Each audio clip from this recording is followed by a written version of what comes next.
quick video here just for the Beach RIB sort of preparation and launching. Hopefully you've all had a look at the operational manual that's on the website, outlines a bit more in depth as to utilising the Beach RIB. The first thing to check is just to ensure that the tubes are nicely inflated, which they are at the moment, as you can see.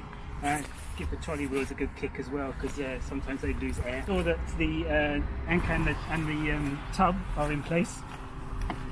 So within the tub we've got the usual spares that you'll have in line with the other rescue boats we have at Seaford. So ensuring you've got at least a quarter of a tank for a couple of hour session. Under the air vent, as usual, the fuel line to the engine. And just give a couple of pumps until it goes firm. So in terms of the engine up and down, this lever here is your ability to lift the engine up and down. Likely the engine will be up, so to lower when you've actually gone into the water, so I suggest you launch in reverse, so stern in first into the water, pull the engine up with one hand, pull this up towards you and she'll click in place. This is the tiller. You'll find that it's been locked up in the air from storage. To lower the tiller, lift the tiller slightly, twizzle this lever and then drop the tiller down. It's set in the particular position to make it what we found is the optimum position at the moment. If someone's played around with it, it's probably because they moved this dial here, which has adjusted the tiller height. That's about where you want it, so don't touch that one. Now in terms of the tiller yaw, this is a central position for this tiller so that you can actually drive the rib from either side, being sat on the actual tubes. This one's obviously your throttle. This knob here allows you to adjust how much tension there is in the throttle.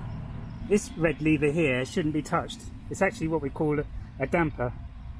This allows you to make tension differences on how quick the engine can be moved from left to right. If it was too loose, it could be dangerous because you can quickly throw the engine into a turn, which could end up tipping the boat. So its setting now is quite rigid, but that's meant to be like that.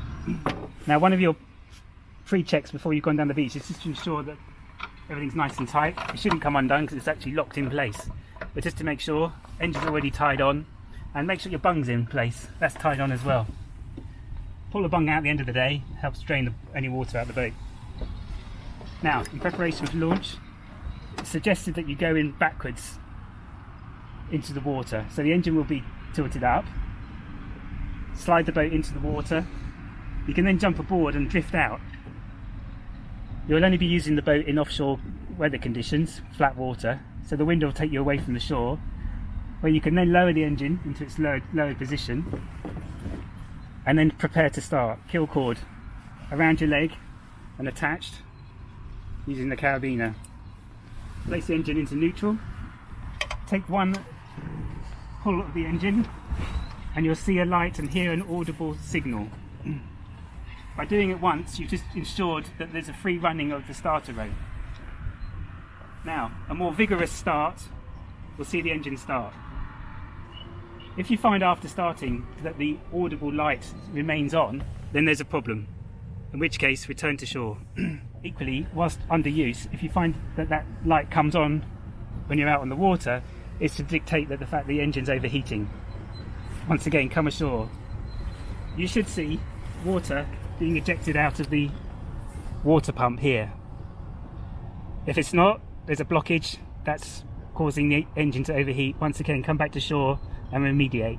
If you're out on the rib on your own, ensure that you don't go too fast into the wind, because the wind can actually lift the bow of the boat considerably, and you could in extreme conditions actually flip the rib. Downwind you're fine. You find in flat water we can go almost full throttle with a single skipper on board. Suggestion is keep a good hold of the rope when you're whizzing along. If you do find you need to use the oars at all, they're held on by this clip. So you slide the oar backwards, like so, and she comes off. The rowlocks are permanently in place, and you can row from a seated from a knelt position in the bottom of the boat. As you come back up to the beach and returning to shore, you can nose onto the beach in flat water. Press the stop button on the end of the tiller to stop the engine, having put it into neutral. At which point you can now pull the engine up into its horizontal position. You don't have to go all the way.